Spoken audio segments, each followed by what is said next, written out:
Hey, welcome back to the Ping Pong Flix Show. My name is Chris Wong. Today I'm going to be reviewing Superman and Lois. There may be some spoilers, but it's really out now on the CW Seed. You can watch it streaming if you missed it last night. Everybody's talking about this because it's finally another Superman show. Yes! I've been waiting for this because I really want Superman to shine. He's my favorite superhero, and all we've got looking forward to is like Zack Snyder's Justice League, but we need more Superman. Now, Tyler Hoechlin's Superman, he was introduced in Supergirl, and the introduction was cool, but then after a while, through the CW, he became more or less a jobber, and it kind of, I didn't really care for that character. Plus, his laser eye beams was blue. I don't know why, but when this came out, when they announced that they're going to do the Superman and Lois, everybody was like, "Why?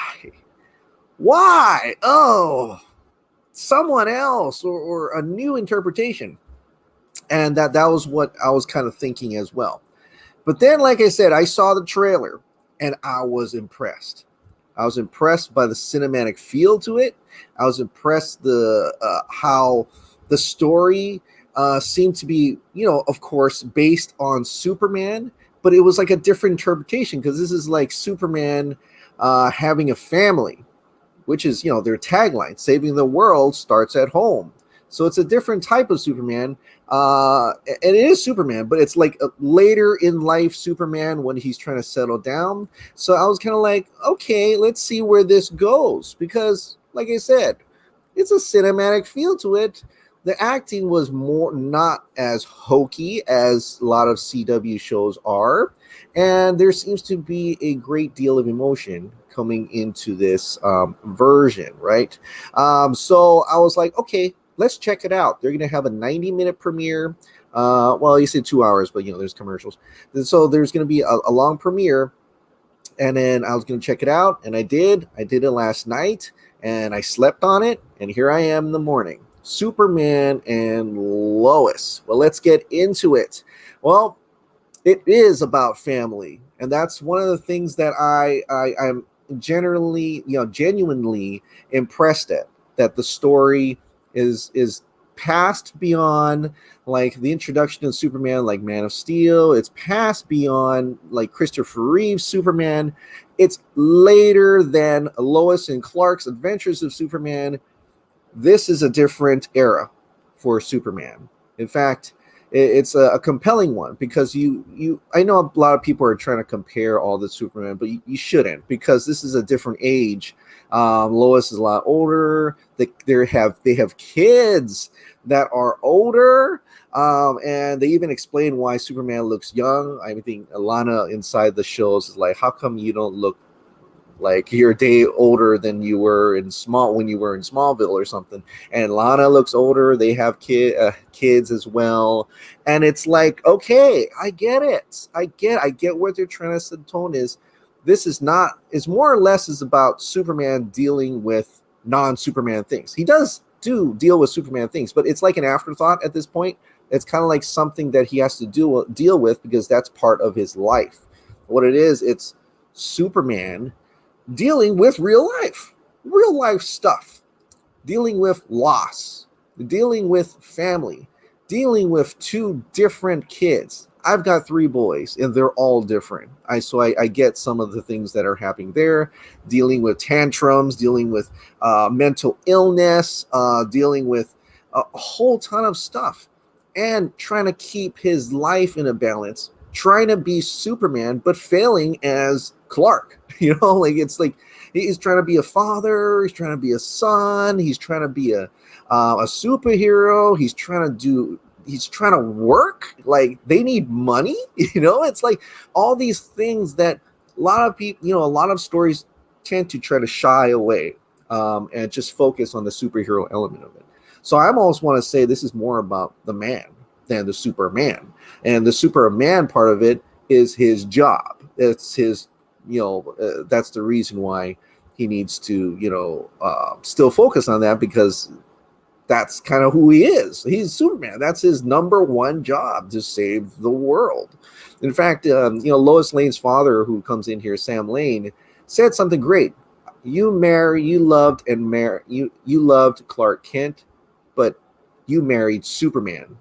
So you don't get to, I guess in a way, you don't get to tell Superman he can't save the world. He needs to do that. But at the same time, he has to spend time with his family. It's something I like to call, like, it's what policemen have to do, firefighters have to do, first responders, nurses, right?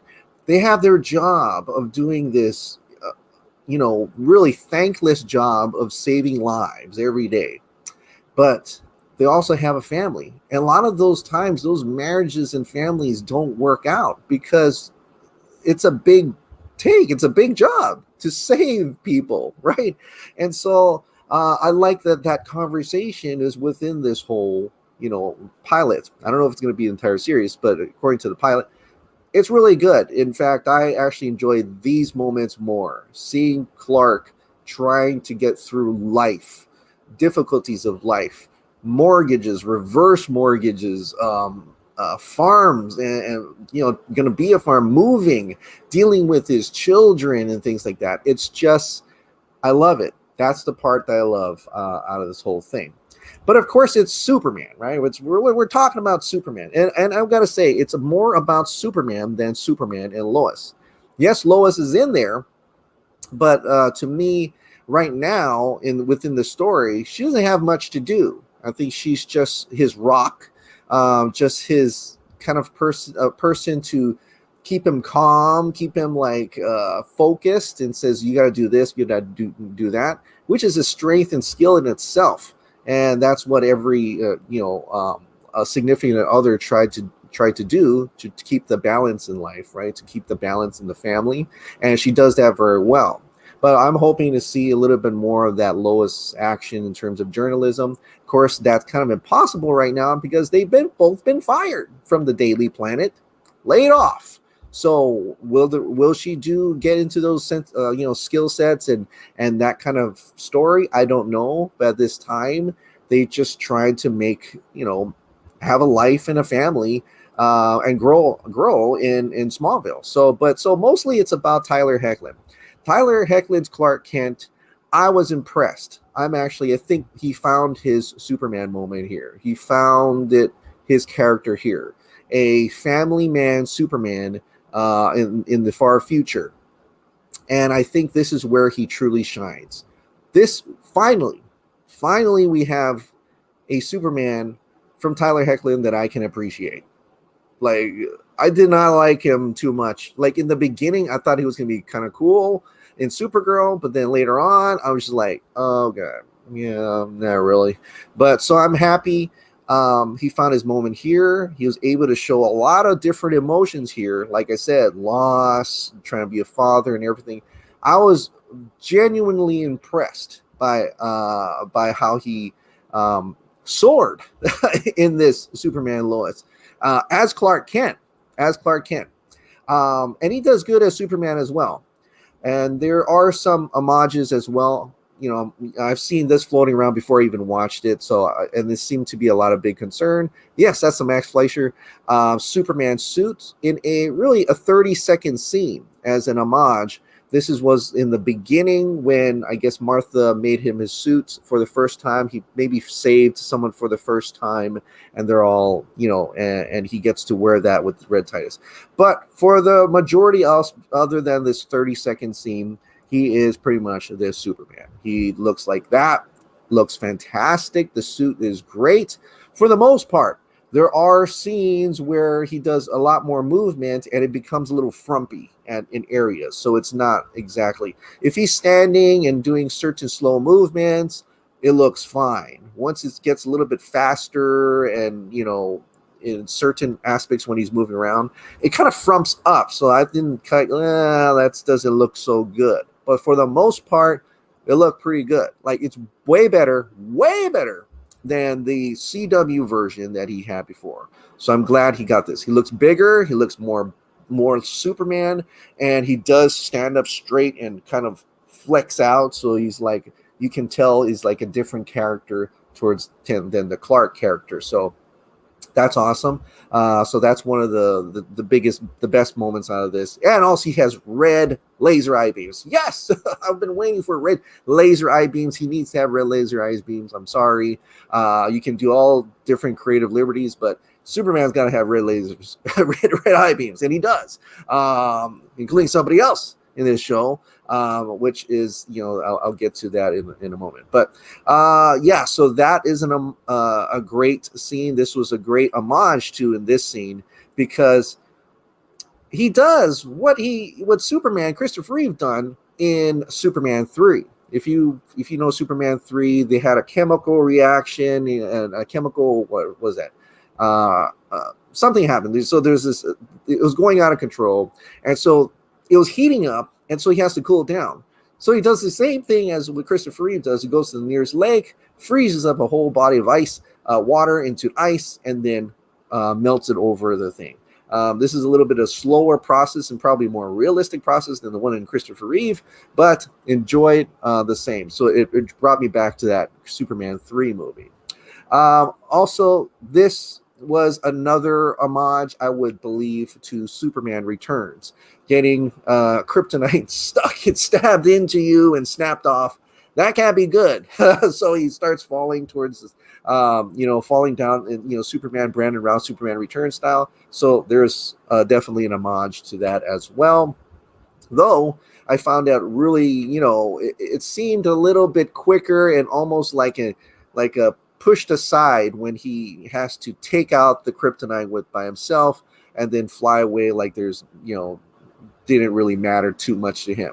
Whether that means because he's a little bit more powerful now or not, I found that kind of like, oh wow, that was quick and that was fast and almost meaningless in that type of sense.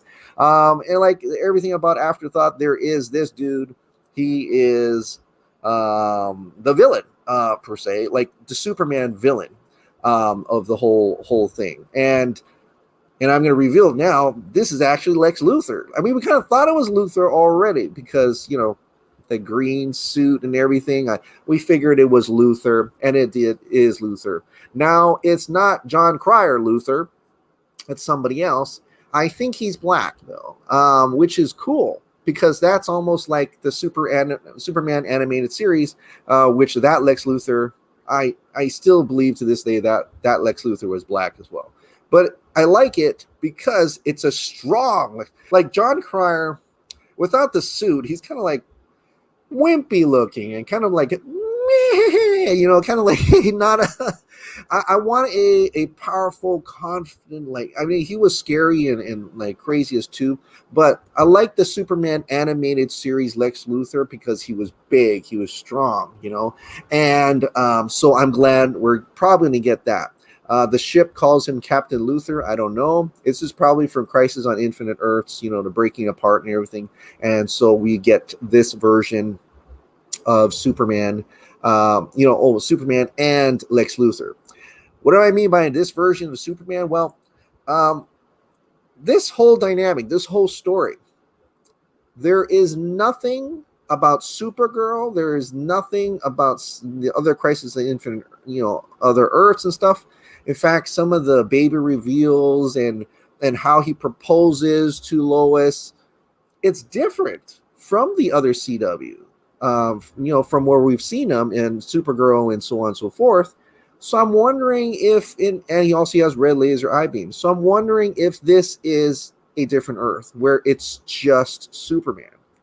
I don't know yet. I'm not sure. I'm not quite sure, but I just felt like this is its own thing. Like it's not connected. You don't, at least I haven't heard. I mean, it was late at night and, quite really, I should watch it again, but there seems to be a lack of mentioning of other heroes, of the other worlds that he used to be in, of Kara, Zor-El, of all that. The way he proposed, all that is different. So in my mind, I'm thinking this is a redo, like a reboot of his Superman. Or this is on another Earth because it's the multiverse anyway. So it's like another Earth, and this is his version of that, and not the one we got back in Supergirl. So that's what I think, which is good. I think the focus on that means they can totally focus on him, on his family, on his story, rather than this whole thing. And like I said, as a a pilot, Superman and the villain is an afterthought, because to me the villain of this Superman and Lois pilot, at least, is real life. It's just real life. Just like I said, mortgages and mental illness and raising children and losing a job. That's the villain of this story, and this is where Superman / mostly Clark Kent tries to deal with it. Tries to deal with it beyond what you usually see in Superman movies, where they have to take into account about saving the world. That is on the back burner. Kind of like it's not the focus of the story here. The focus of the story is right here. Right here. Not too much Sam Lane right now, but I think there's going to be a little bit more to that because he is also part of the family as well. But it's about family. It's about living. It's about trying to survive in the harshest environment that we could ever have, and that is Earth, like real life being surviving on Earth right now. So I thought that was an interesting dynamic and an interesting story to tell. It's actually quite compelling, but I'm also looking forward to seeing if there's any more Superman type things that are going to happen within this series as well. But I can commend them for bringing in the real to a Superman story, and a Superman that's in the future, Superman that's lived through, and I gotta say, it's got to be over 20 plus years of saving the world, because look at his kids are grown up, and he was already doing that before they had kids, right? So maybe 30 plus years. And this is a look into what if Superman and settled down, tried to raise kids and have kids, and got to go to work, got to get money, got to get a mortgage, all this kind of stuff. How will that life kind of be? So that part I truly appreciate. So I gotta say, I enjoyed it.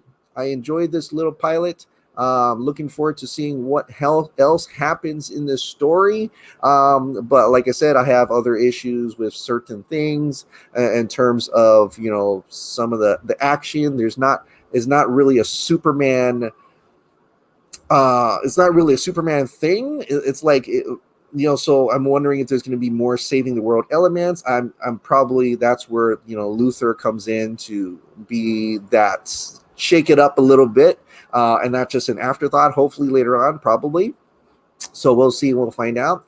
And the only other gripe is there is not one noticeable music note in this that really just I can remember. Like I even CW Supergirl had a noticeable theme song. Flash had a theme. Of course, Henry Cavill Man still had a theme. Christopher Reeve had a theme. Lois and Clark. So I'm not sure, but maybe I have to watch it again. But there is nothing that stands out to me as a good musical tone for this Superman. Like I said, here it is for this Superman. But like I said, it's really about this, and this is the biggest part of the story, and probably the most compelling and most interesting right now to me. Also, I want to add that there is some controversy surrounding this Superman and Lois show. And I'll probably cover that on a daily show once I gather all the information in regards to, the racism that they're saying that is on this show. But I'll cover that all in a daily show. But until then, thank you so much for watching. Like I said, if you absolutely love this daily dose of entertainment and news, please click on the like button, hit that subscribe button, ring that notification bell, keep this hot dog light on, and I'll see you next time.